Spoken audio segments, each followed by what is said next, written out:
Welcome to AKY study point. AKY study point में आप सभी लोगों का स्वागत है। ये हमारा सिलेक्शन बैच का 5वां वीडियो है। इससे पहले हमने 4 वीडियो अपलोड कर दिए। जिन लोगों ने अभी तक नहीं देखा है, वीडियो के डिस्क्रिप्शन में प्लेलिस्ट का लिंक दिया गया है, आप वहाँ से जाकर देख सकते हैं। तो जल्दी से आप लोग वीडियो को शेयर कर दीजिए और अधिक से अधिक बच्चे जुड़ जाएँ। तो हम लोग सेशन को स्टार्ट करते हैं।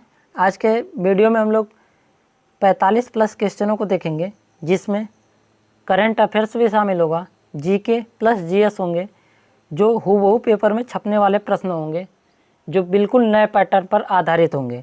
तो जल्दी से आप लोग सेशन को शेयर करके जुड़ जाइए। तो हम लोग वीडियो को स्टार्ट करते हैं। आज का हमारा पहला क्वेश्चन पूछा है, खासी और गारो किस राज्य की भाषा है। देखिए, खासी और गारो क्या है, एक जनजाति भी है और ये एक और भाषा भी है। तो ये किस राज्य की भाषा है, तो ये मेघालय राज्य की। यहाँ मेघालय राज्य में ही गारो, खासी, जयंतिया की पहाड़ियाँ पाई जाती है, वहीं पे ये जनजाति भी पाई जाती है और भाषा भी बोली जाती है। तो आपका राइट आंसर हो जाएगा ऑप्शन नंबर सी, मेघालय। अब हमारा अगला क्वेश्चन है क्वेश्चन नंबर 2। क्वेश्चन नंबर 2 है, निम्न में से कौन मानव त्वचा को रंग प्रदान करता है। यानी मनुष्य का रंग किसके कारण निर्धारित होता है, तो जो मेलेनिन होता है, इसी के कारण मनुष्य का त्वचा का रंग निर्धारित होता है। जिसमें मेलेनिन की मात्रा सबसे अधिक मात्रा में उत्सर्जित होता है, उसका शरीर क्या हो जाता है, काला हो जाता है, और जिसमें कम उत्सर्जित होता है, उसका शरीर क्या हो जाता है, गोरा हो जाता है। तो आपका राइट आंसर हो जाएगा ऑप्शन नंबर ए, ये मेलेनिन के कारण मनुष्य का शरीर काला और गोरा होता है। अब बढ़ते हैं अगले क्वेश्चन की तरफ। Question number 3। क्वेश्चन नंबर 3 है, मानव शरीर की सबसे लंबी अस्थि कौन सी होती है। कह रहा है मानव शरीर की सबसे लंबी अस्थि की बात करता है, तो ये कौन सी होती है, फीमर होती है, जो जांघ में पाई जाती है। फीमर, सबसे लंबी अस्थि फीमर होती है। तो आपका राइट आंसर हो जाएगा ऑप्शन नंबर सी। अब हमारा अगला क्वेश्चन है क्वेश्चन नंबर 4। क्वेश्चन नंबर 4 है, मानव के पाचन ट्यूब लगभग कितने फीट लंबी होती है।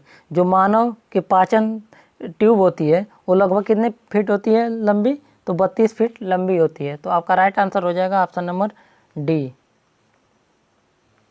अब हमारा अगला क्वेश्चन है क्वेश्चन नंबर 5। क्वेश्चन नंबर 5 है, सेलोफोन किस प्रकार की तरंगों का उत्सर्जन करता है। जो सेलोफोन होता है वो किस प्रकार के तरंगों को उत्सर्जित करता है, वो रेडियो तरंगों को क्या करता है, उत्सर्जित करता है। तो आपका राइट आंसर हो जाएगा ऑप्शन नंबर डी। अब हमारा अगला क्वेश्चन है क्वेश्चन नंबर 6। क्वेश्चन नंबर 6 है, किस शैवाल का प्रयोग अंतरिक्ष अनुसंधान में किया जा रहा है। यानी किस शैवाल का प्रयोग अंतरिक्ष अनुसंधान में किया जाता है, तो आपका जो क्लोरेला होता है उसका प्रयोग किस में किया जाता है, अंतरिक्ष अनुसंधान में किया जाता है। तो आपका राइट आंसर हो जाएगा ऑप्शन नंबर डी। अगर शैवाल की बात करते हैं तो शैवाल के अध्ययन को हम लोग क्या कहते हैं, फाइकोलॉजी कहते हैं। क्या कहते हैं, फाइकोलॉजी।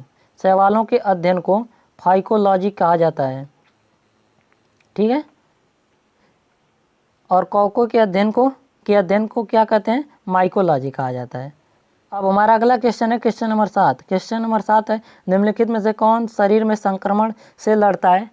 तो संक्रमण से कौन सा तत्व लड़ता है, तो आपका WBC जो होता है, वाइट ब्लड कॉर्पल्स, ये हमारे शरीर में रोगों से लड़ने में मदद करता है। तो आपका राइट आंसर हो जाएगा ऑप्शन नंबर बी, WBC। अब हमारा अगला क्वेश्चन है क्वेश्चन नंबर 8। क्वेश्चन नंबर 8 है, स्वतंत्र भारत की पहली औद्योगिक नीति की घोषणा कब की गई थी। स्वतंत्र भारत की पहली औद्योगिक नीति की घोषणा सन 1948 ईस्वी में की गई थी। तो आपका राइट आंसर हो जाएगा ऑप्शन नंबर डी। अब हमारा अगला क्वेश्चन है क्वेश्चन नंबर 9। क्वेश्चन नंबर 9 है, प्रथम श्रेणी के उत्तोलक में ... केंद्र में होता है। यानी प्रथम प्रकार के उत्तोलक में जो बीचों बीच होता है वो कौन सा होता है। तो इसके लिए मैं आप लोगों को एक ट्रिक बताता हूँ, FLE। देखिए, F क्या है, आपका फलक्रम है जिसे आप आलम कहते हैं। L क्या है, आपका लोड है। E आपका है एफर्ट होता है। एफर्ट अर्थात आयास होता है। अगर F आपका बीच में है तो प्रथम प्रकार का उत्तोलक होगा। अगर एल अर्थात लोड आपका बीच में है तो ये द्वितीय प्रकार का उत्तोलक होगा। अगर ई अर्थात एफर्ट अर्थात आयास अगर आपका बीच में है तो तृतीय प्रकार का उत्तोलक होगा। तो हमारी ट्रिक क्या है, एफ एल ई, यानी एफ बीच में है तो प्रथम प्रकार का उत्तोलक, अगर एल बीच में है तो आपका द्वितीय प्रकार का उत्तोलक, अगर ई बीच में है तो आपका तृतीय प्रकार का उत्तोलक है। तो हमसे क्वेश्चन में पूछा है कि प्रथम श्रेणी के उत्तोलक में केंद्र में कौन सा होता है, तो कौन सा होता है, एफ होता है। एफ अर्थात फलक्रम होता है। तो आपका राइट आंसर हो जाएगा ऑप्शन नंबर सी, आलम। फलक्रम को हिंदी में क्या कहते हैं, आलम्ब कहते हैं। ठीक है। तो अगर द्वितीय प्रकार के उत्तोलक की बात करेगा तो आपका बीच में क्या होगा, लोड होगा। जैसे कूड़ा ढोने वाली गाड़ी होती है ना, वो द्वितीय प्रकार का उत्तोलक होता है। और तृतीय प्रकार का उत्तोलक होता है, जैसे मनुष्य का हाथ क्या है, तृतीय प्रकार का उत्तोलक का उदाहरण है। ठीक है। तो आपका राइट आंसर इसका हो जाएगा क्वेश्चन का राइट आंसर हो जाएगा ऑप्शन नंबर सी। अब बढ़ते हैं अगले क्वेश्चन की तरफ। Question number 10। क्वेश्चन नंबर 10 है, मानव शरीर के सबसे बड़ा अंग कौन सा है। जो मानव शरीर का सबसे बड़ा अंग कौन सा होता है, तो यकृत होता है। अगर बाहरी अंग की बात करता है तो सबसे बड़ा क्या होता है, त्वचा होता है। तो इसमें क्या हो जाएगा आपका, लीवर, यकृत सबसे बड़ा अंग होता है। तो आपका राइट आंसर हो जाएगा ऑप्शन नंबर बी। अब बढ़ते हैं अगले क्वेश्चन की तरफ। अब हमारा अगला क्वेश्चन है क्वेश्चन नंबर 11। क्वेश्चन नंबर 11 है, संविधान संशोधन की प्रक्रिया कहाँ से ली गई है। तो संविधान संशोधन की बात करते हैं तो इसका उल्लेख किस में किया गया है, अनुच्छेद 368 में किया गया है। यह किस देश से लिया गया है, तो दक्षिण अफ्रीका के संविधान से लिया गया है। तो आपका राइट आंसर हो जाएगा ऑप्शन नंबर डी। तो आप लोग जल्दी से वीडियो को शेयर कर दीजिए ताकि हम लोग 10+ का आंकड़ा छू जाएं। ठीक है। अब बढ़ते हैं अगले क्वेश्चन की तरफ। अब हमारा अगला क्वेश्चन है क्वेश्चन नंबर 12। क्वेश्चन नंबर 12 है, टोक्यो ओलंपिक में भारत के लिए पहला गोल्ड मेडल जीतने वाले नीरज चोपड़ा कहाँ के रहने वाले हैं। यानी भारत के लिए एकमात्र गोल्ड मेडल टोक्यो ओलंपिक में जीतने वाले नीरज चोपड़ा, भाला फेंक में उन्होंने क्या किया, गोल्ड मेडल जीता। वो किस राज्य के रहने वाले हैं, तो ये हरियाणा राज्य के रहने वाले हैं। अगर नीरज चोपड़ा की बात करते हैं तो उन्होंने ओलंपिक में 87.58 मीटर भाला फेंक कर भारत के लिए स्वर्ण पदक जीता था। ठीक है। तो आपका राइट आंसर हो जाएगा ऑप्शन नंबर डी, हरियाणा राज्य के रहने वाले हैं नीरज चोपड़ा। अब हमारा अगला क्वेश्चन है क्वेश्चन नंबर 13। क्वेश्चन नंबर 13 है, साहित्य अकादमी का मुख्यालय कहाँ, किस शहर में स्थित है। तो साहित्य अकादमी की बात करते हैं तो इसका मुख्यालय कहाँ पे स्थित है, दिल्ली में स्थित है। अगर इसकी स्थापना की बात करते हैं तो इसकी स्थापना सन 1954 ईस्वी में हुई थी। 1954 ईस्वी में साहित्य अकादमी की स्थापना हुई थी।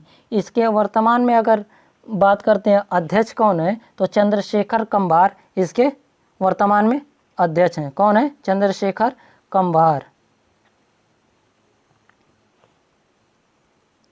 अब बढ़ते हैं अगले क्वेश्चन की तरफ। अब हमारा अगला क्वेश्चन है क्वेश्चन नंबर 14।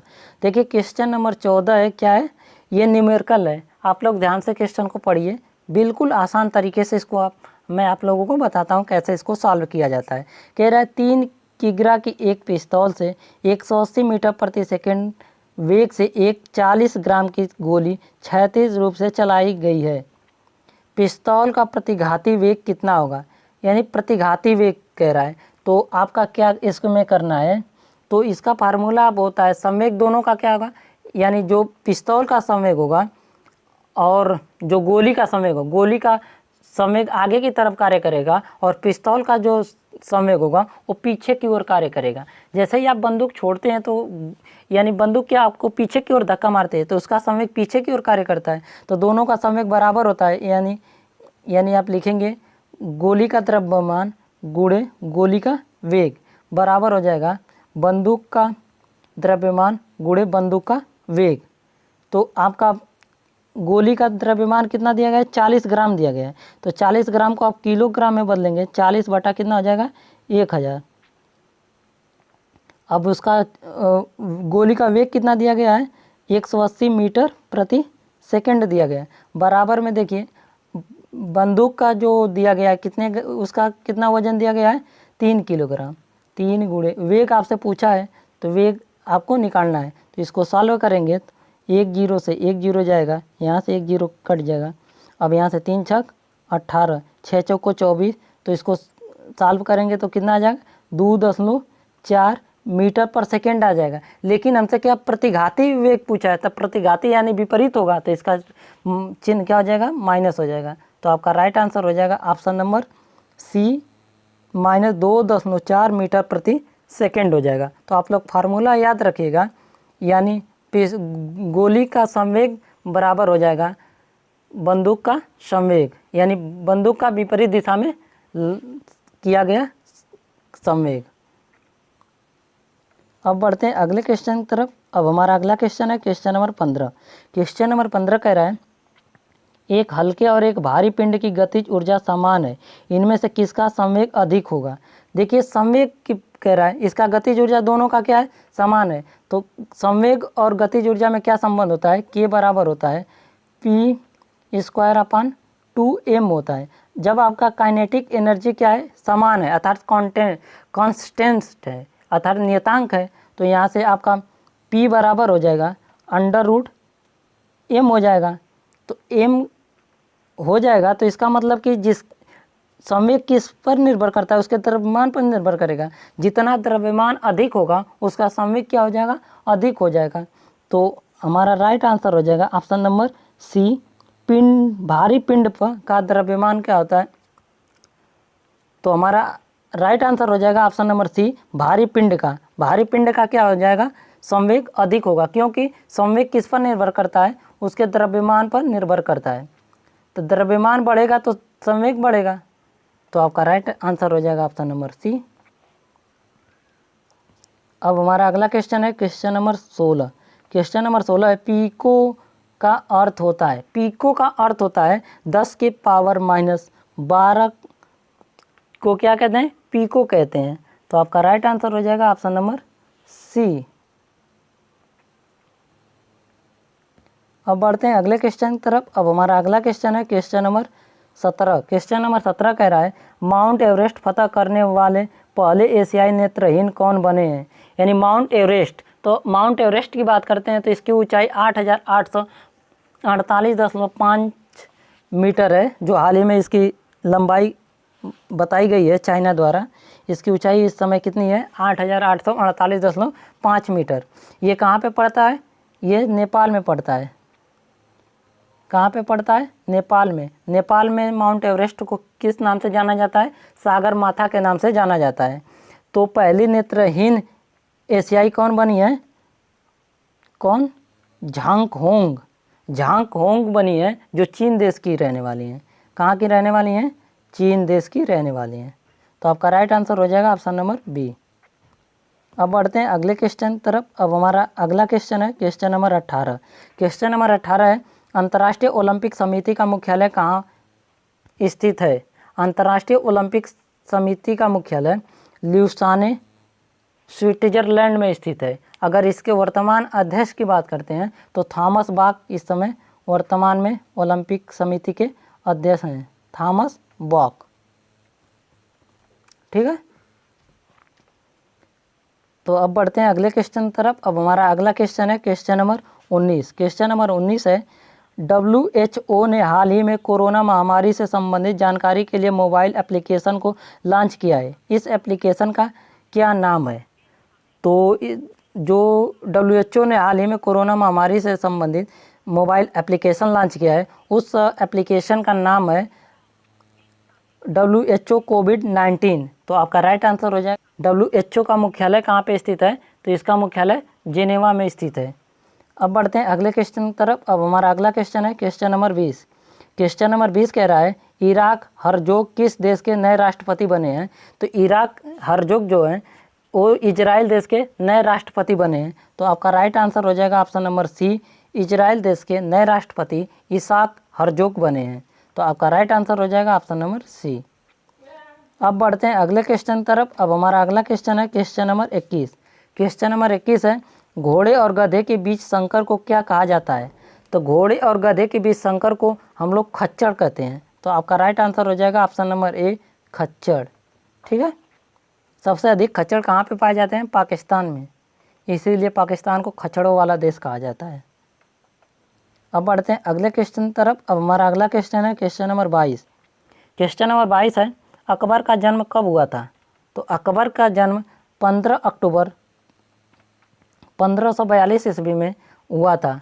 कहाँ पे हुआ था? अमरकोट में हुआ था। तो आपका राइट आंसर हो जाएगा ऑप्शन नंबर सी। तो जल्दी से आप लोग वीडियो को शेयर कर दीजिए। हम लोग बढ़ते हैं अगले क्वेश्चन की तरफ। अब हमारा अगला क्वेश्चन है क्वेश्चन नंबर 23। क्वेश्चन नंबर 23 कह रहा है, निम्नलिखित में से कौन सी भौतिक मात्रा कार्य की दर को मापती है? देखिए इसमें बहुत ही कन्फ्यूजन रहता है। कार्य की दर, देखिए कार्य करने की दर को क्या कहते हैं? शक्ति कहते हैं। अगर यही क्वेश्चन पूछता कार्य करने की क्षमता को क्या कहते हैं? ऊर्जा कहते हैं। तो यहाँ पे आप लोग कन्फ्यूजन मत होइएगा कि कार्य करने की दर को शक्ति कहते हैं और कार्य करने की क्षमता अगर पूछ दे, कार्य करने की क्षमता अगर आपसे कह दे तो उसी को क्या कहेंगे? ऊर्जा कहेंगे। कार्य करने की क्षमता को ऊर्जा कहते हैं और कार्य करने की दर को शक्ति कहते हैं। शक्ति का मात्रक क्या होता है? वाट होता है। ठीक है, तो आपका राइट आंसर हो जाएगा ऑप्शन नंबर सी। अब बढ़ते हैं अगले क्वेश्चन की तरफ। अब हमारा अगला क्वेश्चन है क्वेश्चन नंबर 24। क्वेश्चन नंबर 24 है, स्टेट बैंक ऑफ इंडिया को पहले किस नाम से जाना जाता था? जो स्टेट बैंक ऑफ इंडिया अर्थात SBI है, उसको पहले किस बैंक के नाम से जाना जाता था? तो उसे हम लोग पहले इंपीरियल बैंक ऑफ इंडिया के नाम से जानते थे। 1955 में क्या हुआ? इंपीरियल बैंक ऑफ इंडिया का नाम बदलकर स्टेट बैंक ऑफ इंडिया कर दिया गया। तो आपका राइट आंसर हो जाएगा ऑप्शन नंबर डी। अब हमारा अगला क्वेश्चन है क्वेश्चन नंबर 25। क्वेश्चन नंबर 25 है, शब्द सेल किसके द्वारा दिया गया था? यानी जो सेल का सबसे पहले नाम, जो कोशिका थी, उसका सबसे पहले नामकरण किसने किया? तो किसने किया था? स्वान ने किया था। अगर इसकी खोज की बात करते, कोशिका की खोज किसने की थी? तो रॉबर्ट हुक ने की थी। अगर नाम देने की बात अगर पूछा जाए तो नाम किसने दिया था? स्वान ने दिया था। तो आपका राइट आंसर हो जाएगा ऑप्शन नंबर सी। अगर आपसे यही पूछे कि यानी कोशिका की खोज किसने की थी, तो रॉबर्ट हुक ने की थी। अब बढ़ते हैं अगले क्वेश्चन की तरफ। अब हमारा अगला क्वेश्चन है क्वेश्चन नंबर 26। क्वेश्चन नंबर 26 है, निम्नलिखित में से कौन सुमेलित नहीं है?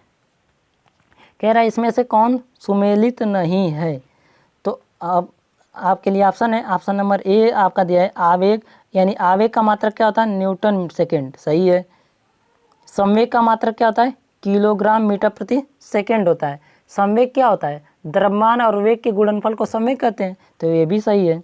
अब ऑप्शन नंबर डी है, दबाव का मात्रक क्या है? अर्थात दबाव का मात्रक क्या होता है? पास्कल, ये भी सही है। लेकिन यहाँ पे ऑप्शन नंबर जो सी दिया है, पृष्ठ तनाव का मात्रक क्या होता है? न्यूटन प्रति मीटर होता है, क्योंकि पृष्ठ तनाव बराबर होता है F/L, यानी F आपका बल है, L आपकी लंबाई है, तो यानी न्यूटन प्रति मीटर हो जाएगा। तो इसमें आपका कौन सा सुमेलित नहीं है? ऑप्शन नंबर सी।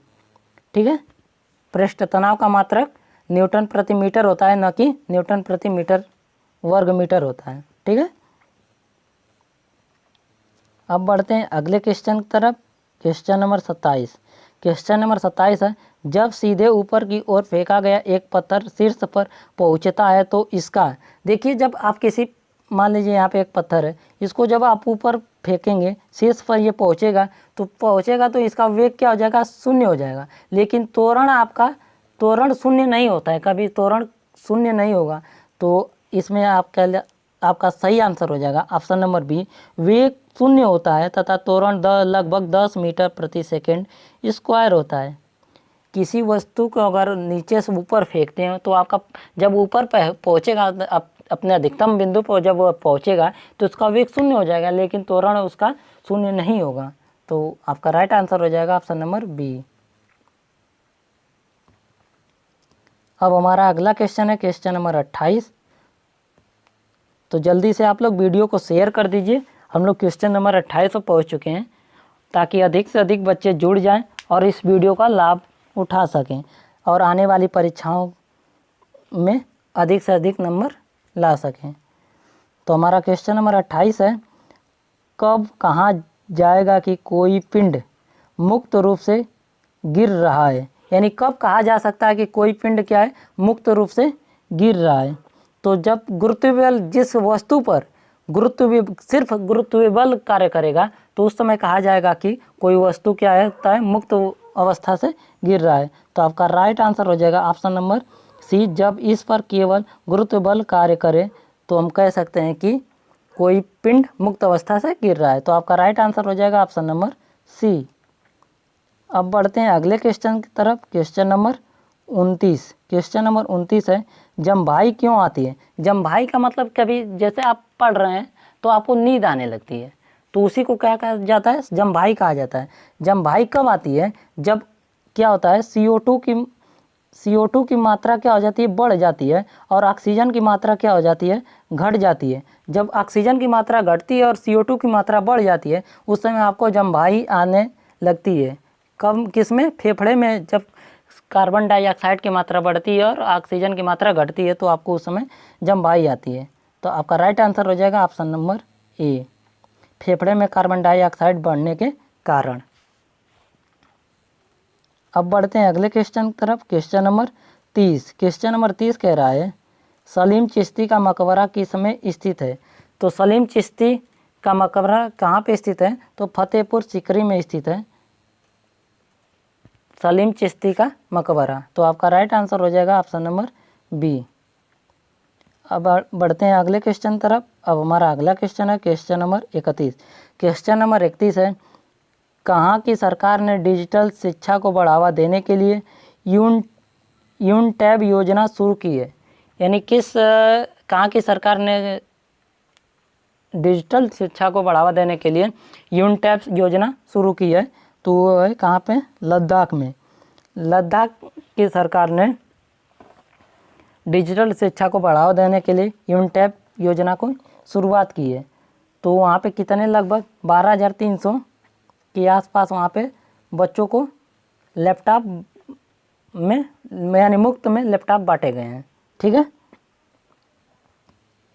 अब बढ़ते हैं अगले क्वेश्चन तरफ। अब हमारा अगला क्वेश्चन है क्वेश्चन नंबर 32। क्वेश्चन नंबर 32 है, भारत सरकार का प्रतिष्ठित द्रोणाचार्य पुरस्कार किस वर्ष में स्थापित किए गए थे? यानी पहली बार द्रोणाचार्य पुरस्कार कब दिया गया था?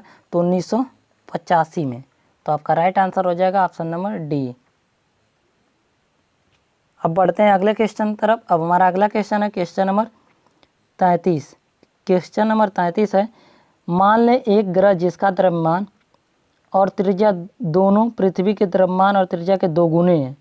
उस ग्रह की सतह का गुरुत्वाकर्षण के कारण त्वरण अर्थ से n गुना है, तो n का मान कितना है?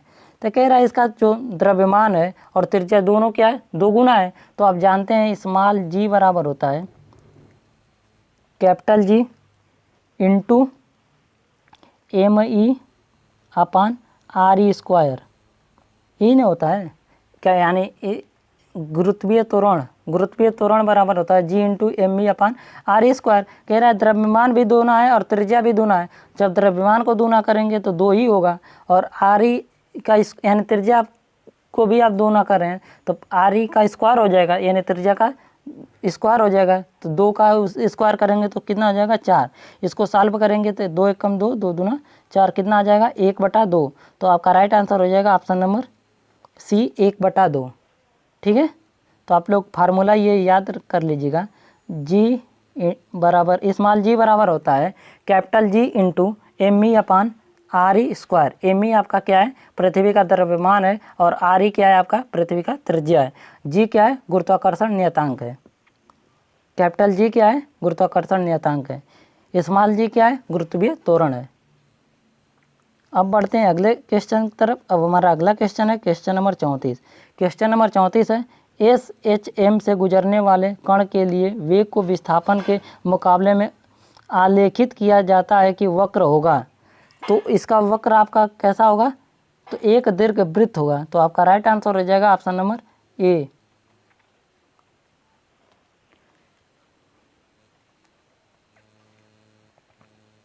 अब बढ़ते हैं अगले क्वेश्चन तरफ। अब हमारा अगला क्वेश्चन है क्वेश्चन नंबर 35।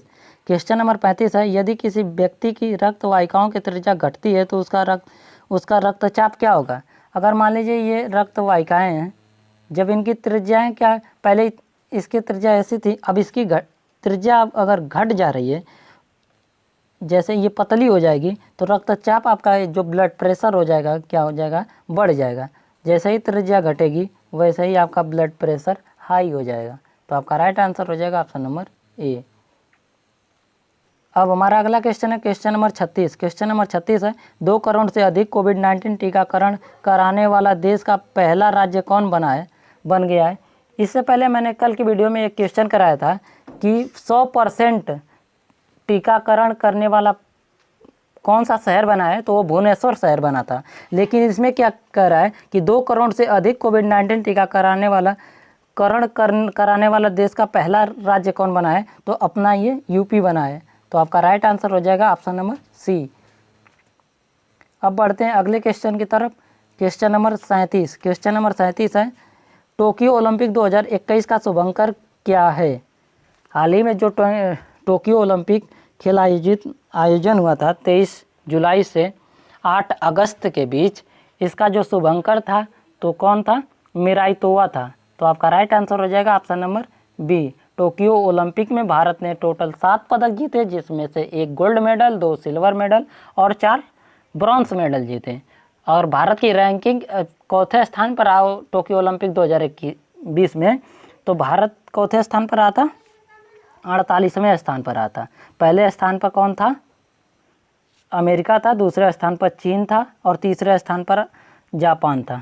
ठीक है, अब बढ़ते हैं अगले क्वेश्चन तरफ। अब हमारा अगला क्वेश्चन है क्वेश्चन नंबर 38। क्वेश्चन नंबर 38 है दक्षिणी सूडान की राजधानी क्या है। तो दक्षिणी सूडान की राजधानी कहाँ पे है, जुम्बा है। तो आप लोग जो जितने भी एशियाई देश हैं, सबसे पहले आप एशियाई देशों की राजधानी, वहाँ की मुद्रा क्या है, ये सब आप लोग याद कर लीजिए, क्योंकि ज़्यादातर आपके आसपास पड़ोसी देशों के या एशियाई देशों के ज़्यादा राजधानियाँ पूछी जाती हैं परीक्षाओं में, तो इससे एक क्वेश्चन आपके बन सकते हैं। तो आपका राइट आंसर हो जाएगा ऑप्शन नंबर डी हो जाएगा, दक्षिणी सूडान की राजधानी जुब्बा होगी। अब बढ़ते हैं अगले क्वेश्चन की तरफ। अब हमारा अगला क्वेश्चन है क्वेश्चन नंबर 39। क्वेश्चन नंबर 39 है कोविड-19 वैक्सीन पाने वाले पहले भारतीय कौन बने। यानी पहला जो कोविड-19 टीका दिया गया था वो किस व्यक्ति को दिया गया था। तो सबसे पहले 16 जनवरी को टीकाकरण अभियान शुरू किया गया था और सबसे पहला टीका किसे लगाया गया था, मनीष कुमार को लगाया गया था। तो आपका राइट आंसर हो जाएगा ऑप्शन नंबर डी। अब बढ़ते हैं अगले क्वेश्चन तरफ। अब हमारा अगला क्वेश्चन है क्वेश्चन नंबर 40। क्वेश्चन नंबर 40 है मानव गुर्दे में बनने वाली पथरी में अधिकतम पाया जाने वाला पदार्थ है। यानी जो मानव गुर्दे में सबसे अधिक पथरी जो बनती है उसमें कौन सा पदार्थ पाया जाता है, तो वो कैल्शियम ऑक्जेलेट पाया जाता है। तो आपका राइट आंसर हो जाएगा option number A.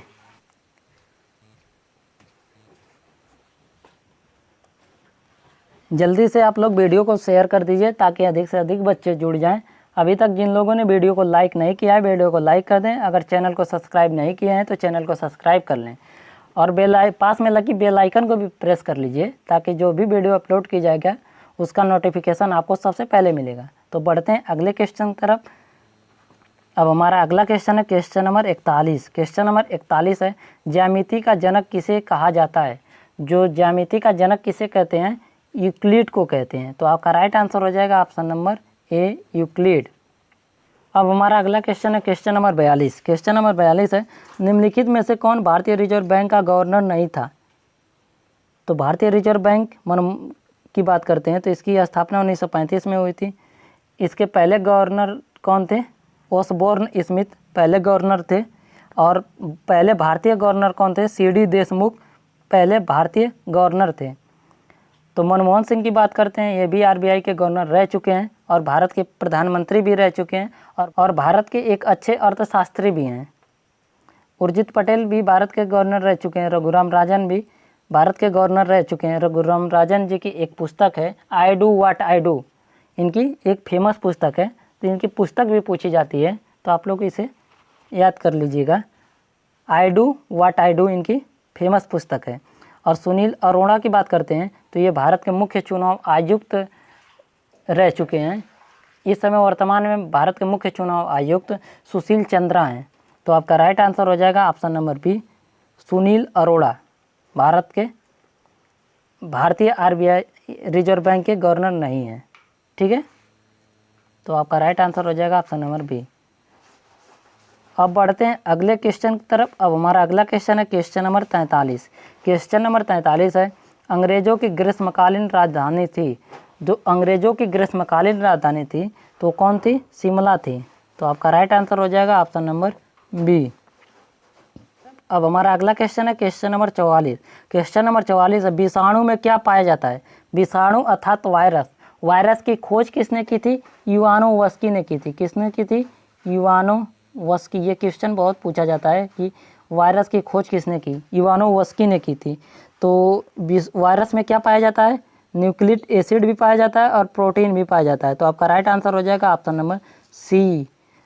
Nucleic acid और प्रोटीन दोनों वायरस में पाए जाते हैं। तो आपका राइट आंसर हो जाएगा ऑप्शन नंबर सी। वायरस की खोज इवानोवस्की ने की थी। अब बढ़ते हैं अगले क्वेश्चन तरफ। अब हमारा अगला क्वेश्चन है क्वेश्चन नंबर 45 और आज की वीडियो का अंतिम क्वेश्चन। क्वेश्चन नंबर 45 है, निम्नलिखित में से प्रोटीन का सर्वप्रमुख स्रोत है। निम्नलिखित में से प्रोटीन का सर्वप्रमुख स्रोत कौन सा है? यानी सबसे अधिक प्रोटीन किस में पाया जाता है? तो सोयाबीन में पाया जाता है। सबसे अधिक प्रोटीन किस में पाया जाता है? सोयाबीन में। तो आपका राइट आंसर हो जाएगा ऑप्शन नंबर डी। तो ये रहे आज के हमारे 45 महत्वपूर्ण प्रश्न जिसमें GK plus GS plus current affairs भी शामिल था। तो आज की वीडियो आपको कैसी लगी हमें कमेंट बॉक्स में कमेंट करें। अगर आपके कोई भी डाउट्स हो तो हमें कमेंट बॉक्स में कमेंट करके ज़रूर बताएं, तो उसको अगले वीडियो में हम लोग डाउट को क्लियर करने की कोशिश करेंगे। तो अभी तक जिन लोगों ने चैनल को सब्सक्राइब नहीं किया है, चैनल को सब्सक्राइब कर लें और पास में लगी बेल आइकन को भी प्रेस कर लें ताकि वीडियो का नोटिफिकेशन आपको सबसे पहले मिले। तो अब मिलते हैं अगले वीडियो में एक और नए पैटर्न के क्वेश्चन के साथ। तब तक के लिए धन्यवाद।